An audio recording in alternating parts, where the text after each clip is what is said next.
recuerdan cuando empezamos la sección del verso 18, les dije que el tema central o principal de toda esta sección, que va hasta prácticamente finalizar el verso 33. El verso 33 concluye: en el mundo tendréis aflicción. Toda esta sección la he titulado El cristiano frente al odio del mundo. Pero cuando hacemos esta lectura de Juan 16, desde el verso 12 hasta el 15, el cual se centra en la persona del Espíritu Santo, podemos preguntarnos qué tiene que ver la obra del Espíritu Santo en el seno de la iglesia frente al odio del mundo. ¿Por qué Jesús introduce el tema del Espíritu Santo en medio de esta sección en la cual está advirtiendo a sus discípulos sobre las manifestaciones de odio y aborrecimiento que el mundo tendrá hacia su pueblo, persecuciones, maltratos, desprecios, que es lo que vamos a encontrar en medio del mundo malo? Recuerden que cuando usamos en Juan 16 la palabra mundo, como hoy estábamos viendo en las respuestas en la escuela dominical, mundo no necesariamente significa el cosmos creado. Mundo en este contexto, en el contexto de Primera de Juan, significa el sistema de maldad que impera entre los hombres y entre el diablo. Bueno, este sistema de maldad que impera entre los hombres, para el mundo, a la luz de lo que la Biblia dice y de la experiencia diaria, los cristianos somos un poquito menos que necios. Los cristianos para el mundo somos gente torpe, gente un poco ignorante, gente mística, gente que no se caracteriza por un desarrollo mental a la luz de lo que el mundo dice. Para el mundo no somos los más grandes. Para el mundo no somos los más importantes. Para el mundo somos despreciables. El apóstol Pablo en Primera a Corintios capítulo 1 versos 26 al 28 dijo: pues mirad, hermanos, vuestra vocación, que no sois muchos sabios según la carne, ni muchos poderosos, ni muchos nobles, sino que lo necio del mundo escogió Dios para avergonzar a los sabios, y lo débil del mundo escogió Dios para avergonzar a lo fuerte, y lo vil del mundo, lo menospreciado, escogió Dios, y lo que no es, para deshacer lo que es. Esa es la categoría en la cual el mundo nos tiene. Bueno, no se sienta tan mal. Dios tiene un concepto distinto. La Biblia nos dice que para Dios somos su especial tesoro. Para Dios somos su tesoro porque somos sus elegidos, escogidos por Él, por gracia, desde antes de la fundación del mundo. Por lo tanto, a estos escogidos por gracia, que el mundo desprecia, el Padre les envía el Espíritu Santo para que haga una obra especial de purificación, santificación, educación. De manera que el Espíritu Santo nos capacita, no solo para ser testigos de Cristo en la tierra, como ya hemos visto en la sección pasada, sino que el Espíritu Santo nos capacita y prepara para la vida nueva en los nuevos cielos y en la nueva tierra. El mundo nos tiene por ignorantes, pero el Espíritu es nuestro maestro, es lo que nos dice Jesús. El mundo nos tiene por tontos, pero el Espíritu Santo, el Espíritu de verdad, es nuestro guía, es nuestro instructor para que comprendamos las verdades del Evangelio y salgamos victoriosos, avantes de en medio de este mundo malo. Hoy vamos a ver la obra del Espíritu Santo en el seno de la iglesia, como parte de esta gran sección, el cristiano frente al odio del mundo. Y lo vamos a estructurar así. Versículo 12, la necesidad de la obra del Espíritu. Versículo 13, la misión de la obra del Espíritu. Y versículos 14 y 15, el objetivo de la obra del Espíritu. Empecemos con nuestra primera sección. Versículo 12, la necesidad de la obra del Espíritu.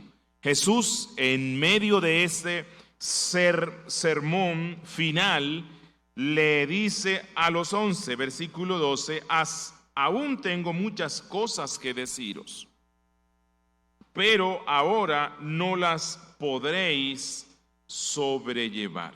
No sé si recuerdan, en los versos 8 al 11, Jesús ya habló de la obra del Espíritu Santo, pero con relación al mundo, convenciendo al mundo ¿de qué? De pecado, de juicio y de justicia. Pero ahora, a partir del versículo 12, Jesús hablará del Espíritu Santo ya no con relación al mundo incrédulo, sino con relación a la iglesia, iluminando la mente de los discípulos. La misión es algo importante y fundamental. Convencer al mundo de pecado, de juicio y de justicia es algo importante, pero la iglesia de Cristo lo es aún más. Es más, sin la iglesia no hay misiones. Y si la iglesia local no está caminando en la verdad, entonces la misión que ella ejecute será nula, será errónea y será dañina. Una iglesia que no está siendo guiada por el Espíritu Santo en la verdad es una iglesia que cree herejías. Es una iglesia que practica cosas deshonestas. Bueno, esta clase de iglesias, cuando hace la misión, convierte a las personas que gana para sí en 2 veces hijos del infierno, como Jesús mismo le dijo a los fariseos, los cuales se consideraban el pueblo de Dios, pero no estaban siendo instruidos por el Espíritu Santo. Es más, ellos se oponían a la enseñanza que el Espíritu Santo estaba dando.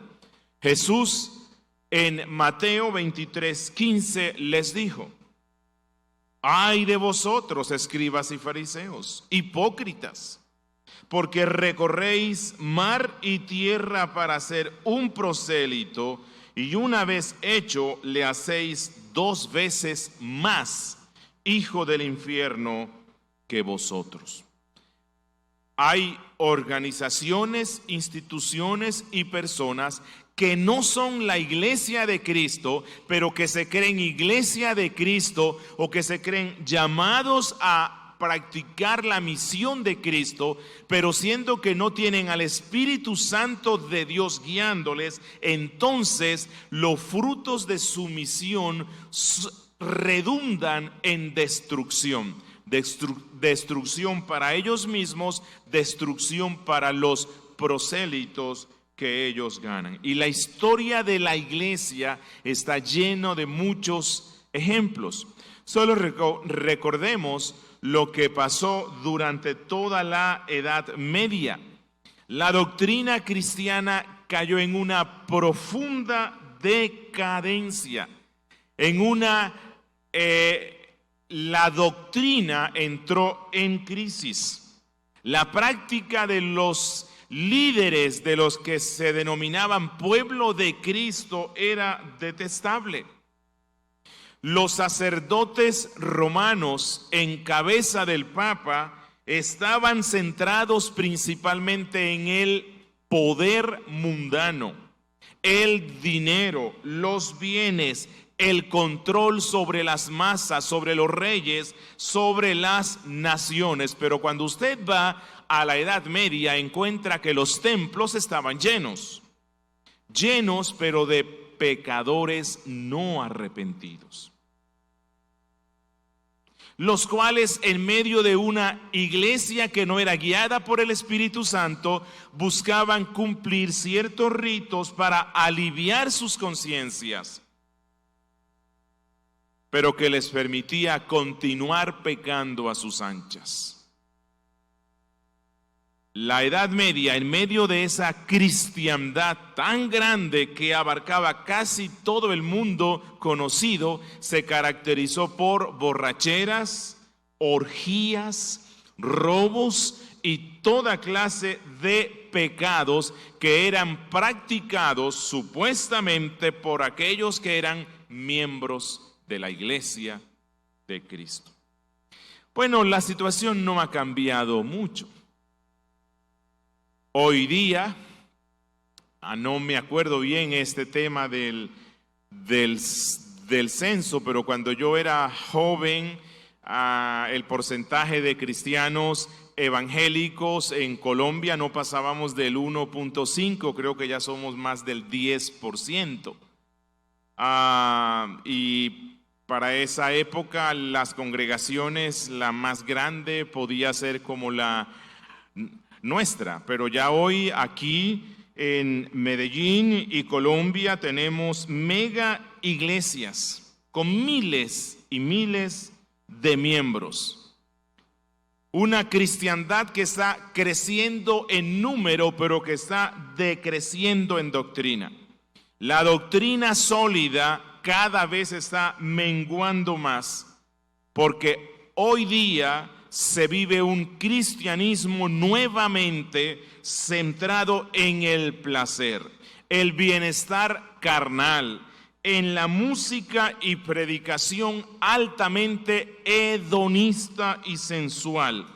Bueno, el resultado es un cristianismo mediocre, donde los feligreses entran a la iglesia, pero a la misma vez continúan practicando los desenfrenos de la vida mundana, la fornicación, el engaño, el fraude y toda clase de pecados.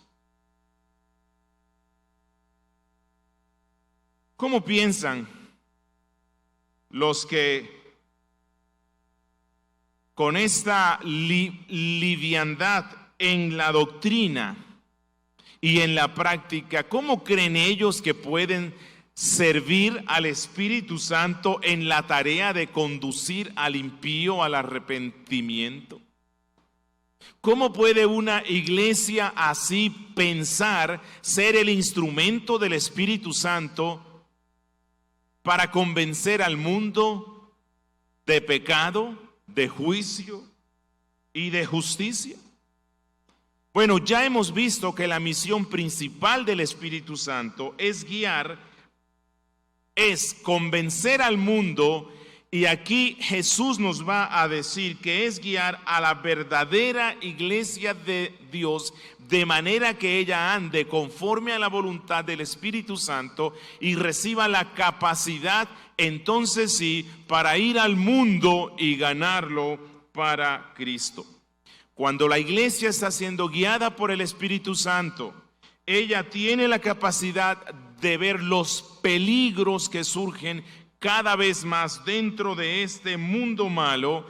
Cuando la iglesia está siendo guiada por el Espíritu Santo, ella vela constantemente para no dejarse permear por la falsa doctrina o la mundanalidad. Y el Espíritu Santo usa esta vigilancia de la iglesia local, dándole fuerza, de manera que ella entonces sí dé un testimonio efectivo al mundo. La iglesia de Cristo siempre ha necesitado de la obra del Espíritu Santo. ¿Por qué? Porque la iglesia siempre ha sido débil, desde el principio. Y esto es lo que Cristo nos deja ver en este versículo. ¿Quiénes eran los que conformaban a la iglesia de Cristo? Los 11 apóstoles, los que luego se iban a convertir en el fundamento de la misma. Jesús está hablándole a los apóstoles y la debilidad ya se deja ver y la dureza del corazón es manifiesta. Si recuerdan, en Juan capítulo 13, versículo 14, a pesar de las palabras de Cristo, sus apóstoles habían manifestado orgullo. Luego, en Juan 16, 32, Jesús les va a decir que en unas pocas horas ellos se iban a escandalizar de él, lo iban a abandonar cuando vieron a la multitud que venía en contra de Cristo. Y mientras Jesús les estaba dando este sermón, Juan nos muestra la lentitud de comprensión y asimilación de los 11. En realidad, Jesús, que es el gran médico de las almas, conoce cuál es la debilidad de cada uno de los miembros de la iglesia de Cristo. Pero Él aquí no los reprende, los comprende, los trata tiernamente. Con su dulce amor les dice: aún tengo muchas cosas que deciros, pero ahora no las podéis sobrellevar. Esta es la necesidad que la iglesia tiene del Espíritu Santo. Ella necesita del Espíritu Santo porque ella es débil en sí misma, no por el edificador de la iglesia, sino por los miembros de ella, es decir, por usted y por mí. El discurso de Cristo en esa noche está a punto de finalizar. Ahora en Juan 17 Él continuará con su oración intercesora y Él dice: mire, no les voy a dar más instrucciones porque ustedes no tienen aún la capacidad de sobrellevarlas, aún no podrán comprender todo lo que les tengo que decir. Pero en el fondo, ellos no eran ni siquiera culpables de esa incapacidad, porque para poder entender el resto de las instrucciones que Cristo les iba a dar, se necesitaba que la obra de redención se hubiese completado. Solo podemos entender bien la doctrina de la cruz luego de la cruz. Solo podemos entender bien la doctrina de la resurrección luego de la resurrección. Solo podemos entender bien la doctrina del Espíritu Santo luego del Pentecostés. Y en ese tiempo, el Espíritu Santo aún no había sido dado de la manera como se dio en Pentecostés. Jesús no va a profundizar mucho en el tema porque el Espíritu Santo aún no había sido derramado sobre la iglesia y eso imposibilitaba que les diera más revelaciones. Pero esto nos muestra que toda comprensión doctrinal verdadera siempre será obra del Espíritu Santo en nuestras vidas. Esto nos muestra que sin el Espíritu Santo no somos más que, digámoslo tiernamente, somos como bestiecillas torpecillas. Somos incapaces de comprender cualquier verdad espiritual salvadora. Necesitamos siempre de la gracia y de la sabiduría del Espíritu Santo. Sin Él realmente no tenemos ninguna capacidad de comprender el bien según Dios. Y estas cosas extras, Jesús dice que se las va a dar después, cuando el Espíritu Santo venga, cuando Él les haya dado la capacidad. Y de una forma especial le habla a los 11, porque ellos iban a ser los instrumentos para que la iglesia tuviese el Nuevo Testamento. Aún no había sido escrito, lo cual nos muestra que el Nuevo Testamento, igual que el Antiguo, es obra del Espíritu Santo. Es la obra de la tercera persona de la Trinidad. Sin él, Moisés no pudo haber escrito el Pentateuco. Sin él, David no pudo haber escrito los Salmos. Sin él, los apóstoles y profetas no pudiesen haber escrito el resto del contenido de la Biblia. Y esto nos lleva a nuestro segundo aspecto, la misión de la obra del Espíritu. Versículo 13. Pero cuando venga el Espíritu de verdad, Él os guiará a toda la verdad, porque no hablará de su propia cuenta, sino que hablará todo lo que oyere y os hará saber las cosas que habrán de venir. Dice Cristo, pero cuando venga el Espíritu, Él no les dijo cuándo, pero sí les daba a entender que vendría pronto. Bueno, el Espíritu Santo vino en el día de Pentecostés. Luego de la resurrección, en Hechos 1:4, Jesús les dice que no se fueran de Jerusalén, sino que esperasen la promesa del Padre, la cual les dijo, oísteis de mí. Y dice Cristo que la misión del Espíritu Santo en la iglesia será esta, la de guiar. La de guiar. El Espíritu Santo va adelante. El Espíritu Santo muestra la senda que la iglesia debe seguir. Pero Él es una guía que no actúa por coacción, que no actúa por manipulación, que guía con amor y con firmeza tierna. Él os guiará. Es decir, el Espíritu Santo obrará en la conciencia, influenciará la conciencia regenerada por Él mismo.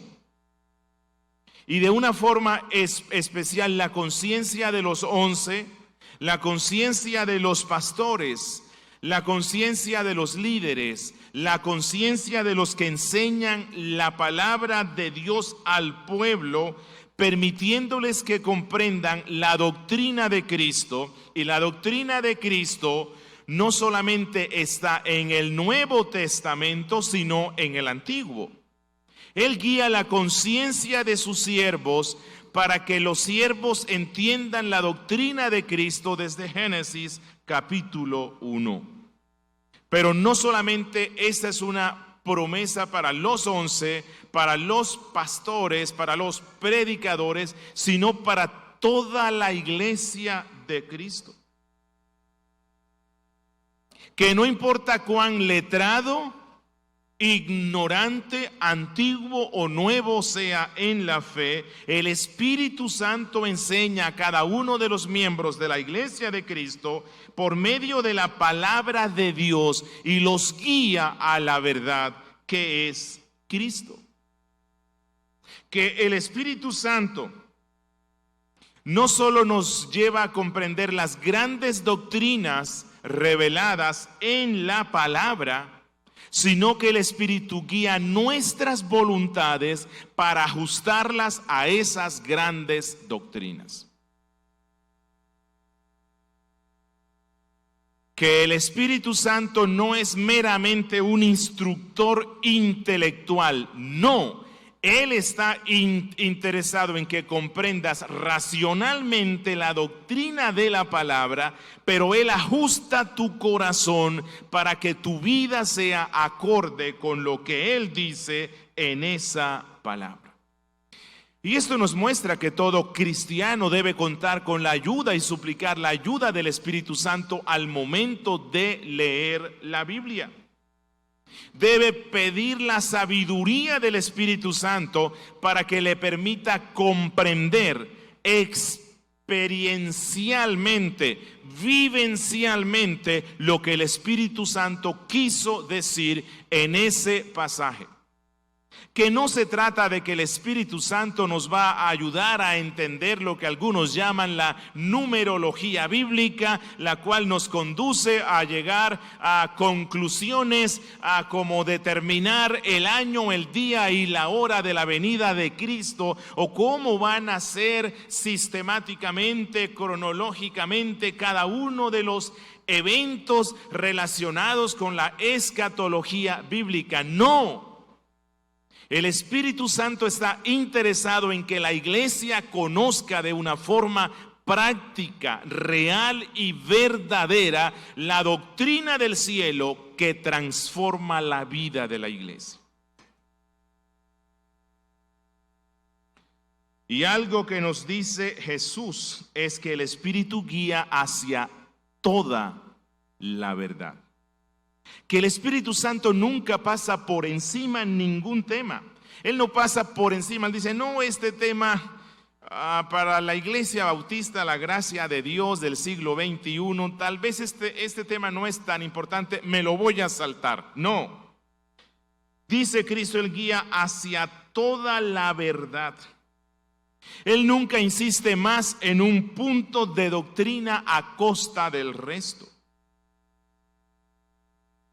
Cuán errados están aquellos líderes cristianos que rechazan algunas doctrinas porque piensan que no es importante, porque piensan que tal vez el Espíritu Santo se equivocó o nos dio algunas materias de relleno para que se completaran los 66 libros. No. Jesús está diciendo que el Espíritu Santo usa toda la palabra para guiarnos a toda la verdad. Y toda verdad que la Biblia contiene es una verdad necesaria para que nosotros seamos verdaderamente santificados y moldeados a la imagen de Cristo. El apóstol Pablo es un ejemplo de lo que debe hacer un pastor fiel siendo guiado por el Espíritu Santo para que enseñe toda la verdad bíblica. Cuando él se despide de los ancianos de una congregación, ya él prácticamente va rumbo a Roma, no los verá más. Él dice en Hechos 20:27, porque no he rehuido, no he rechazado anunciaros todo el consejo de Dios. Es decir, todo lo que Dios nos dice por medio del Espíritu, todo lo que el Espíritu ha escrito en la Biblia. Y luego en el 20 dice, y como nada que fuese útil he rehuido de anunciaros y enseñaros públicamente y por las casas, y para que nadie piense que solo algunas doctrinas son útiles, mientras que otras son innecesarias. Luego Pablo escribe en 2 a Timoteo 3, versos 16 al 17, toda la escritura es inspirada por Dios, entiéndase por el Espíritu Santo, y útil. ¿Cuánta parte de la Biblia? Ya él dijo antes, toda. y útil para enseñar, para redarguir, para corregir, para instruir en justicia, a fin de que el hombre de Dios sea perfecto, enteramente preparado para toda buena obra. ¿Qué doctrinas de la Biblia se necesitan para que usted sea perfecto? Todas las que ella tiene. Dice Cristo, el Espíritu os guiará a toda la verdad. El Espíritu es el más adecuado para guiar a la iglesia hacia la verdad, porque el Espíritu Santo tiene el conocimiento perfecto de la verdad. Él fue quien inspiró la Biblia. El Espíritu Santo tiene un amor infinito por la verdad. Por eso en la Biblia se le llama el Espíritu de verdad. El Espíritu Santo tiene una absoluta incapacidad para la falsedad. Él es el más adecuado para guiarnos a la verdad. Por el contrario, el mundo, los incrédulos, la falsa cristiandad, la falsa religión son guiados por el espíritu del error, de la mentira y la falsedad. La Biblia nos muestra que Satanás, quien imita lo bueno con el fin de hacer el mal, también tiene su enviado espiritual. Él tiene su imitación del espíritu, pero no para guiar a la verdad, no. Si usted lee 2 a Tesalonicenses capítulo 2 versículos 9 al 12, Pablo, hablando de este enviado por el diablo, que es como una imitación del espíritu, dice: inicuo cuyo advenimiento es por obra de Satanás, con gran poder, señales y prodigios. ¿Cómo fue la venida del Espíritu Santo? En el día de Pentecostés, con poder, señales y prodigios. Hechos nos dice que el Espíritu Santo hacía eso, pero en el caso de ese enviado del diablo, dice, y prodigios mentirosos, y con todo engaño de iniquidad para los que se pierden, por cuanto no recibieron el amor de la verdad para ser salvos. Por esto Dios les envía un poder engañoso para que crean la mentira, a fin de que sean condenados todos los que no creyeron a la verdad, sino que se complacieron en la injusticia. Y luego Cristo, hablando del Espíritu Santo, dice: porque no hablará de su propia cuenta, sino que hablará todo lo que oyere. Es decir, el Espíritu Santo trabaja en plena armonía con las dos personas de la Trinidad. Que el Padre, el Hijo y el Espíritu son una sola esencia. Que el Espíritu escucha lo que dice el Padre y luego el Espíritu lo murmura en el corazón del cristiano por medio de la Biblia. Que cuando el Espíritu nos dio la palabra escrita, Él nos está dando la misma voz del Padre para nuestras almas. Que cuando el Espíritu nos ilumina para comprender esta verdad, estamos siendo introducidos por el Espíritu en Dios para que comprendamos las profundidades de Dios. Profundidades no para la mera especulación, no, Dios no quiere eso. Profundidades para que crezcamos a la imagen de Cristo. Que el Espíritu comprende la voz del Padre y que luego las revela a los hijos de Dios por medio de la Biblia, como dice Pablo en 1 Corintios 2, versos 10 y 11. Pero Dios nos las reveló a nosotros por el Espíritu, porque el Espíritu todo lo escudriña, aún lo profundo de Dios.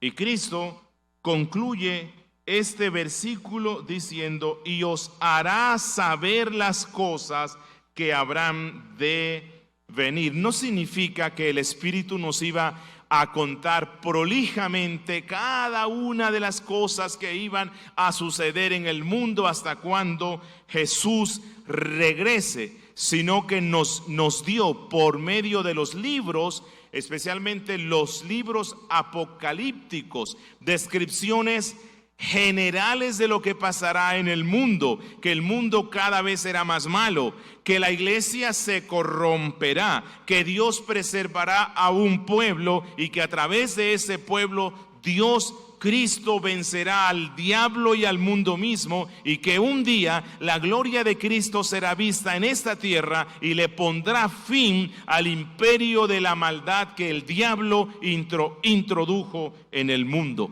que todos los enemigos del reino de Dios serán puestos como estrado de sus pies.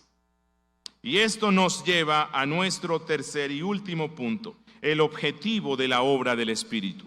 ¿Qué dicen los versos 14 y 15? Él me glorificará porque tomará de lo mío y os lo hará saber. Todo lo que tiene el Padre es mío, por eso dije que tomará de lo mío y os lo hará saber.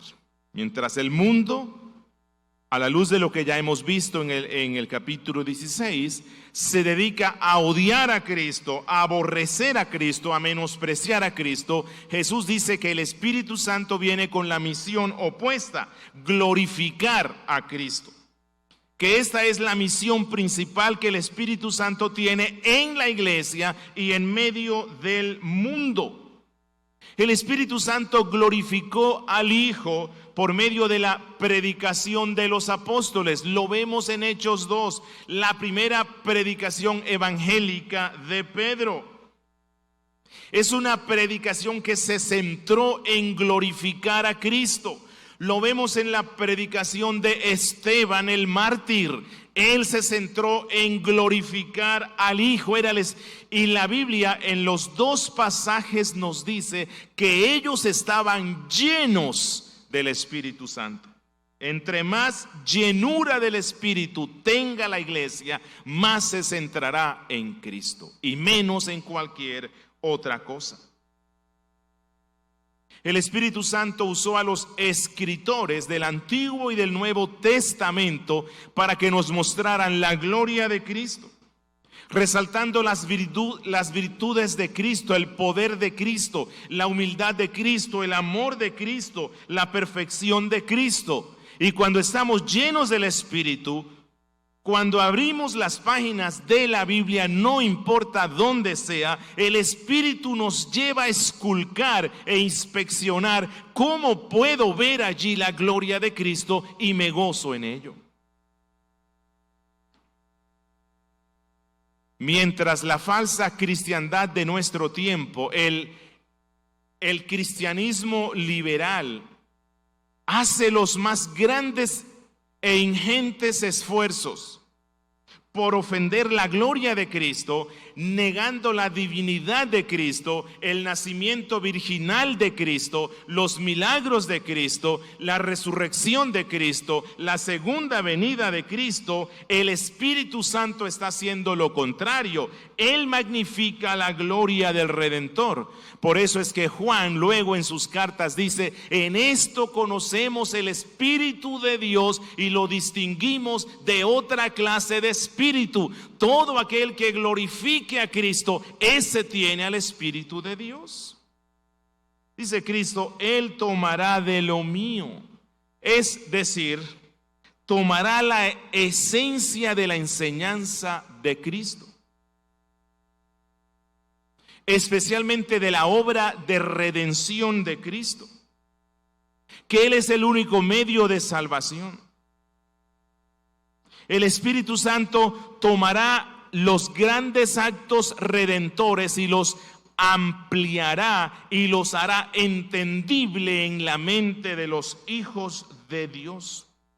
Que el Espíritu Santo no busca su propia gloria, aunque Él es Dios y hay que darle gloria, sino que el Espíritu Santo busca que toda iglesia bíblica hable más de Cristo que del Espíritu Santo. Esto nos muestra cuán errados están hoy día los modernos movimientos cristianos que se llaman de Pentecostés. Ellos se jactan de estar llenos del Espíritu y de estar haciendo la obra del Espíritu y recuperar esos milagros y señales irrepetibles del Pentecostés. Y entonces tienen servicios donde el nombre del Espíritu Santo es lo que más se resalta. Y todo se centra en hablar del Espíritu. Y si bien es cierto que toda obra de crecimiento espiritual que la iglesia tenga es obra del Espíritu, el Espíritu no vino con el propósito de centrarse en él, sino de enfocar toda esa obra en un solo fin: la gloria de Cristo.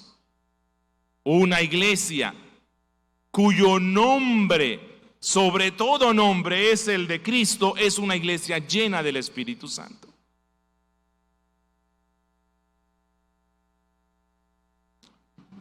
Deseo terminar con unas breves aplicaciones. Apreciados hermanos, cuán bendecidos somos nosotros, los cristianos, al contar con un ayudador tan maravilloso. Él nos libra de nuestra torpeza mental, de nuestra torpeza espiritual y conductual. Él hace en nosotros una obra que es increíble. Él es el Espíritu de verdad. Él guía a los creyentes a toda la verdad.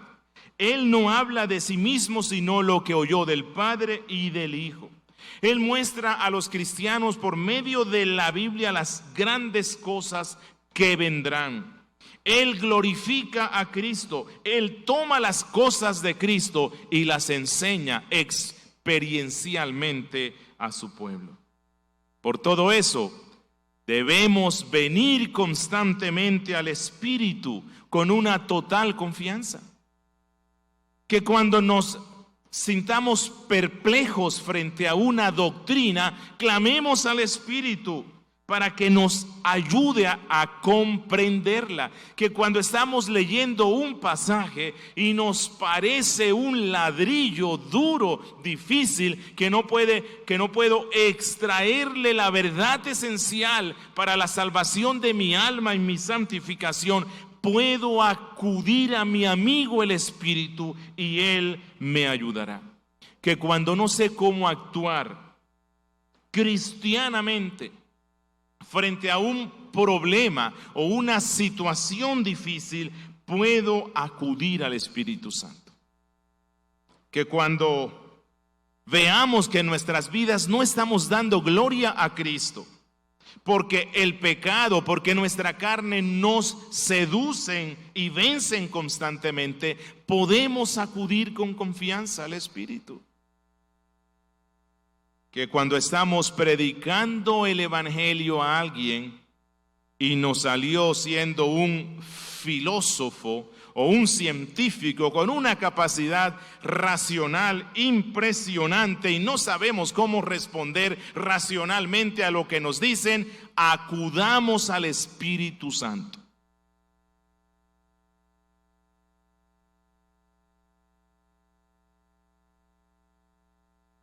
Y como parte de una aplicación, hay muchas denominaciones que tildan a la fe reformada como una fe que opaca al Espíritu, como una fe que apaga al Espíritu, porque aquí no hay lenguas, profecías, bailes, brincos y todo eso que se ve en otra parte. Pero quiero decirte, si hay una fe que enfatiza más la obra del Espíritu Santo, es la fe reformada. Los reformados enfatizamos La obra del Espíritu Santo en medio de la iglesia. Él es el que llama, Él es el que convierte, Él es el que regenera, Él es el que nos bautiza o nos une al cuerpo de Cristo, Él es el que nos santifica, Él es el que nos capacita para servir a Cristo, Él es el que guía a la iglesia hacia toda verdad. No buscamos éxtasis, no buscamos desenfrenos emocionales, no buscamos música seductora o alborotadora, porque la palabra nos muestra que eso no es obra del Espíritu. Él es el que aviva realmente a su pueblo. La Biblia dice que Él habita en medio de su pueblo. Él nos da la seguridad de nuestra filiación como hijos de Dios, que Él nos ayuda en nuestras debilidades, que cuando no sé cómo orar, el Espíritu me guía a través de la palabra a que le pida como debe ser.